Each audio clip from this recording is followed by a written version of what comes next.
Good morning Maharashtra. नमस्कार, सुप्रभात. मी प्रज्ञा पोवळे. बुलेटिनमध्ये आपल्या सगळ्यांचं स्वागत.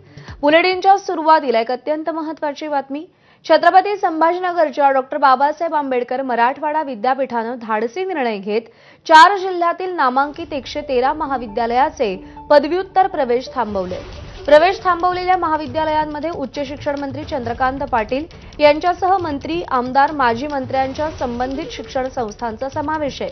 प्राध्यापकांची नियुक्ती न करणं, कागदोपत्री नियुक्ती केल्यानंतर संबंधितांना वेतन न देणं, बायोमेट्रिक हजेरीसह भौतिक सुविधा नसताना पदव्युत्तर अभ्यासक्रम संबंधित महाविद्यालये चालवत होती.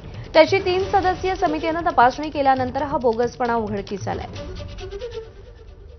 कृष्णा केंडे आपले प्रतिनिधी सध्या आपल्यासोबत आहेत. कृष्णा, जी माहिती समोर आलेली आहे ती अत्यंत धक्कादायक आहे. पहिल्या पातळीवरची कारवाई तर करण्यात आलेली आहे, पण या सगळ्याची आणखी चौकशी कशी होणार आहे? आणखी पुढची काय कारवाई अपेक्षित आहे?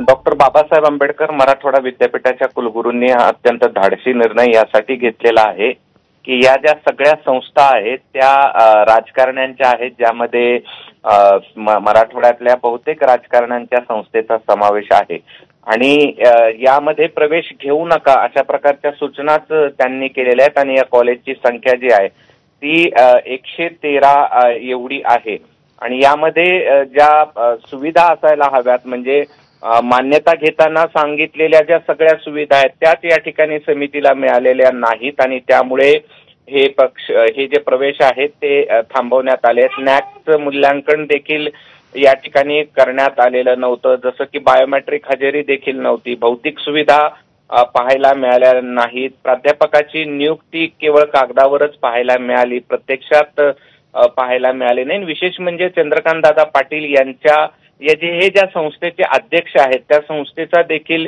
यामध्ये समावेश आहे, म्हणजे शिक्षण मंत्र्यांच्याच संस्थांचा देखील समावेश असल्याचं यामध्ये पाहायला मिळतं आहे. आता हा निर्णय घेतला खरा, मात्र यामध्ये हा कायम ठेवणं गरजेचं आहे. आणि कुठल्या जिल्ह्यात किती संस्था आहेत, म्हणजे छत्रपती संभाजीनगरमध्ये 79 महाविद्यालयाचे प्रवेश थांबवण्यात आले, जालन्यामध्ये 40 आलेत, बीडमध्ये 44 आलेत आणि धाराशिवमध्ये 24 महाविद्यालयाचे प्रवेश रोखण्याचा निर्णय या ठिकाणी घेण्यात आलेला आहे. आणि त्यामुळे एक धाडसी निर्णय कुलगुरूंनी घेतलाय असं आपल्याला म्हणावं लागेल. प्रज्ञा. कृष्णा, धन्यवाद दिलेल्या या सगळ्या सविस्तर माहितीसाठी.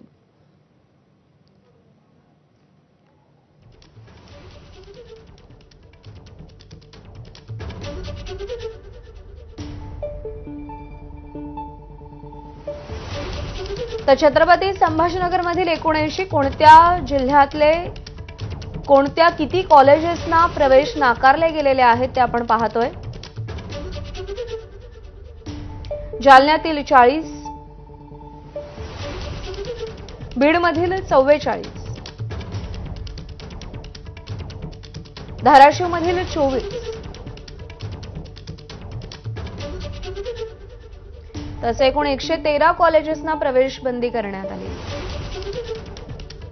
आणि यानंतर बुलेटिनमध्ये महत्त्वाच्या बातम्यांचा वेगवान आढावा.